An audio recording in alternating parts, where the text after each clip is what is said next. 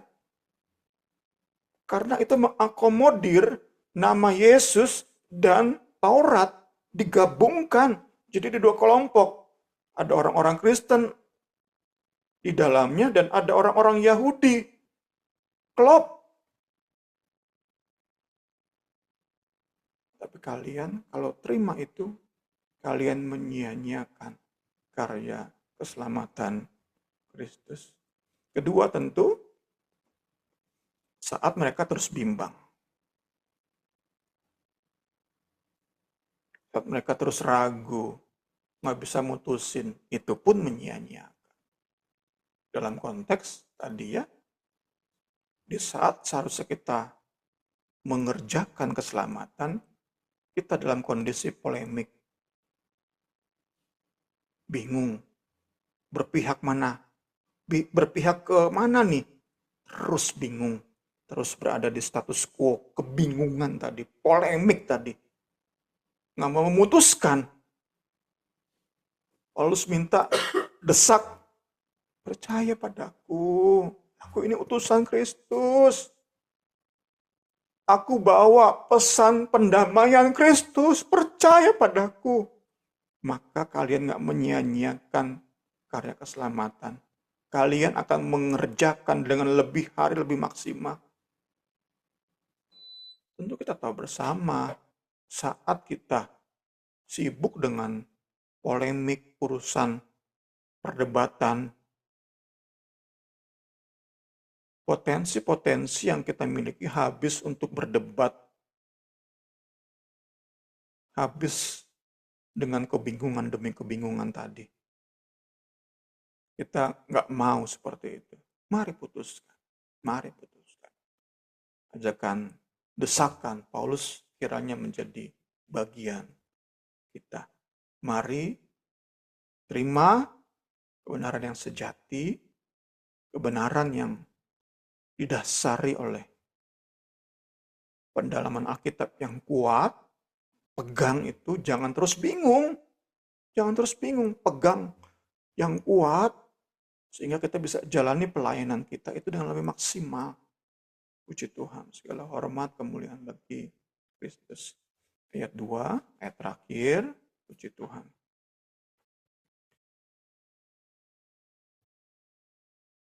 Secara eksplisit, Paulus menyatakan bahwa dunia dan sejarah telah overtaken, diambil alih oleh Allah. Sehingga Allah bisa menyebut sejarah manusia menjadi waktunya. Hari-hari manusia menjadi hari keselamatannya. Setiap hari saat pesan pendamaian diberitakan oleh setiap pelayan Kristus, saat orang terima, di situ hari keselamatan. Di situ hari pendamaian. Puji Tuhan. Puji Tuhan.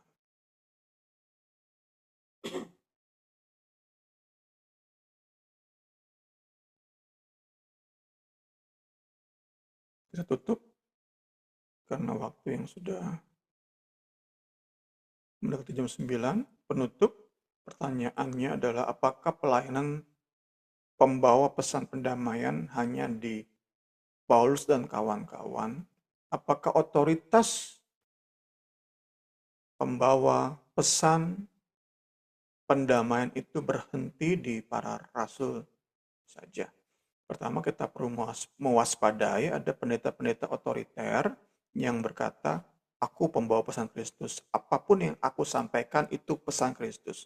Itu kan kita perlu kritisi, hati-hati, karena otoritas yang Kristus berikan bukan tanpa syarat, bukan hanya sekadar diklaim, aku Nabi Kristus, apapun yang aku katakan, kalian nggak berhak membantah.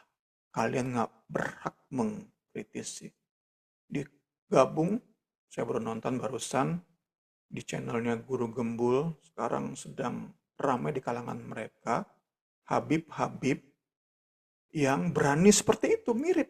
Habib itu keturunan Arab. Mirip. Mentang-mentang keturunan Nabi besar mereka Muhammad, mereka berani berkata seperti tadi. Sehingga orang-orang pribumi yang diwakili oleh Guru Gembul tadi ngerasa ada hal-hal yang bergejolak di hati mereka. Apalagi orang-orang yang kritis ya. Ini perlu kita apply ke dalam kekristenan. Ada orang-orang ngaku-ngaku pendapatku pendapat Kristus. Wow, perlu kritisi. Nggak sembarang klaim aja. Pesannya benar nggak? Didasari oleh kebenaran firman Tuhan yang kuat. Nah, saat benar-benar kita bisa gali firman, sehingga kita bisa sajikan pesan pendamaian itu sejujur-jujurnya, kita bisa yakin kok. Kita merupakan, meskipun kita nih pelayan-pelayan secondary, derivatif dari Paulus, tetapi we do speak with real authority. Saat yang kita sampaikan ditolak oleh orang, orang tersebut sedang menolak Kristus. Itu yang kita belajar malam hari ini. Kiranya kebenaran ini meyakinkan kita bahwa di pundak kita ada jabatan, dapat kita katakan, sebagai utusan Kristus. Di mulut kita ada pesan pendamaian. Dan kita rindu, tentu nanti minggu depan kita akan bahas lebih dalam tentang pelayan-pelayan perjanjian baru, syarat-syaratnya, ciri-cirinya apa. Namun kita dapati juga di bagian ini sebagai penutup, selain di pundak kita ada jabatan sebagai utusan, di mulut kita ada pesan pendamaian, di hati kita perlu ada keterbebanan. Sehingga kita bisa melakukan desakan-desakan yang penuh dengan kasih, yang dibakar oleh cinta. Segala hormat kemuliaan bagi Kristus saya serahkan kepada Ibu Rin.